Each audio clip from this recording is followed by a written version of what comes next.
Merci beaucoup. Merci pour vos interventions. Alors, dans le cadre de mon rapport thématique pour la mission Solidarité, Insertion, Égalité des chances, cette année, j'ai choisi le sujet de l'exploitation sexuelle des mineurs. Lors de mes auditions, bien sûr, l'évolution du proxénétisme de proximité a émergé.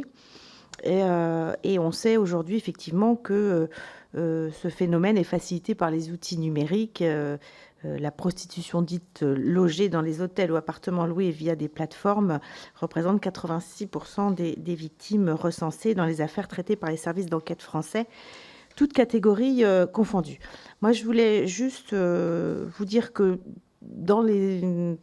au fil des auditions, nous nous sommes aperçus qu'en fait, certaines plateformes, dont une qui fait partie de votre groupe, ne répond pas toujours en fait aux demandes de réquisition judiciaire. Je vous le dis, parce que c'est revenu.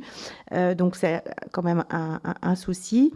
Deuxième chose, je voulais vous dire que oui, la carte bancaire, c'est important de l'exiger.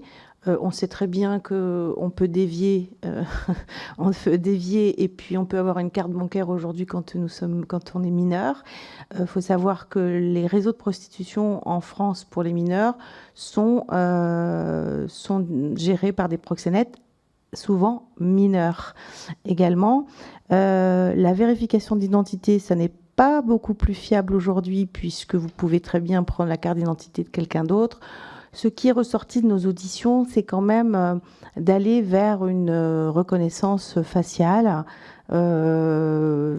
voilà, sur les plateformes, y compris d'ailleurs sur des plateformes, sur des réseaux sociaux, etc., pour essayer justement d'être beaucoup plus efficace dans la vérification de l'identité. Et puis, vous avez parlé de la rencontre entre le logeur et le logé. Les boîtes à clés aujourd'hui ne vous permettent pas toujours de rencontrer votre logeur. J'ai loué il n'y a pas très longtemps sur une plateforme et je n'ai absolument jamais rencontré mon logeur. Donc, il y a tout ça. Donc, comment est-ce que vous voyez l'évolution en fait de ces pratiques pour éviter justement, ou en tous les cas pour être plus à même de signaler des faits de prostitution. Merci. Merci beaucoup. Je vous laisse déjà réagir à ces deux premières interventions, si ça vous convient. Qui veut commencer ? Je veux bien commencer. Si vous me le permettez, vous avez soulevé un sujet très important, Madame la députée.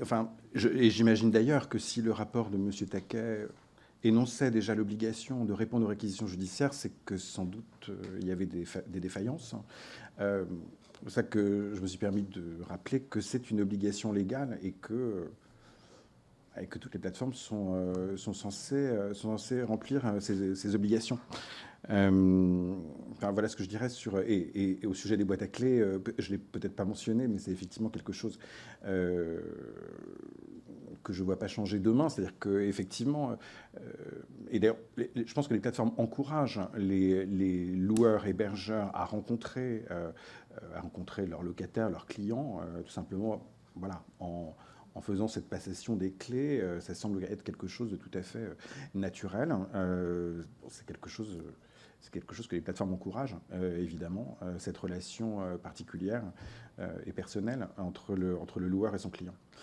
Mais voilà, je ne sais pas si cela évoluera dans le bon sens. Il y a cette facilité, malgré tout, vous l'avez rappelé, voilà, c'est tellement simple à distance, et cette dépersonnalisation de la relation fait partie, je pense, pour certains loueurs de cette facilité et de l'intérêt de ce type de transaction. Efficacement possible. Concernant les réquisitions judiciaires, le groupe Accor est contraint, évidemment, par les réquisitions judiciaires, ce que je n'ai pas d'ailleurs sur les autres pays, qui prennent les pièces d'identité, parce que les services de police dans les autres pays peuvent aller directement chercher l'information dans les bases centrales. Pour vous donner un ordre d'idée, et je ne parlerai pas des réquisitions qui sont transmises aux hôtels directement, mais qui passent par ma direction. Je traite, à ce matin, je devais être à 1500 réquisitions qui ont été traitées depuis le début de l'année. Et une réquisition n'est pas forcément une identité, ça peut être 3, 4 identités. On est en moyenne sur 6000 identités recherchées. Ce qui peut paraître beaucoup ou pas, mais en tout cas, ça c'est une réalité. Et tout à l'heure, M. Bauer parlait de pouvoir quantifier ou en tout cas identifier les réquisitions qui sont en lien avec des faits possibles de prostitution. Dans certains cas, il est possible de le faire puisque le motif de la réquisition est mentionné. Dans bon nombre de cas, on n'a absolument aucune information. Et c'est vrai, vous avez raison, on est tenu de toute façon de répondre.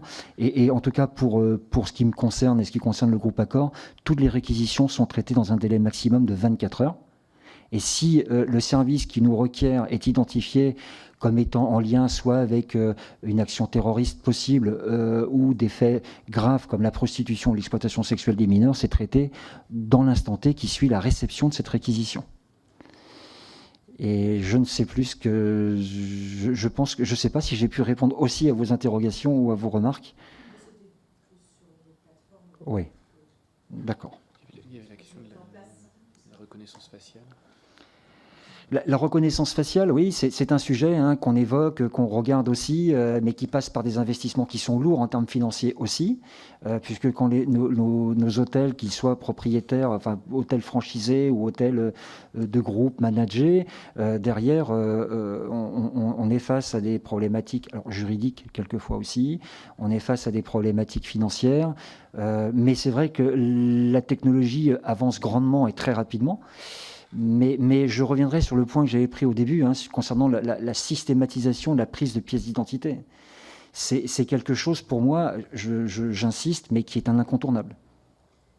Et qui permettrait, au-delà de la lutte contre la prostitution et l'exploitation sexuelle des mineurs, de démanteler des filières qui n'ont rien à voir avec ce domaine de faits graves. Je suis confronté régulièrement à des individus français qui se déplacent dans nos hôtels en Espagne et qui se font interpeller dans nos hôtels espagnols parce que là-bas, la présentation et l'enregistrement d'un titre d'identité est obligatoire, ce qui n'est pas le cas en France, en fait.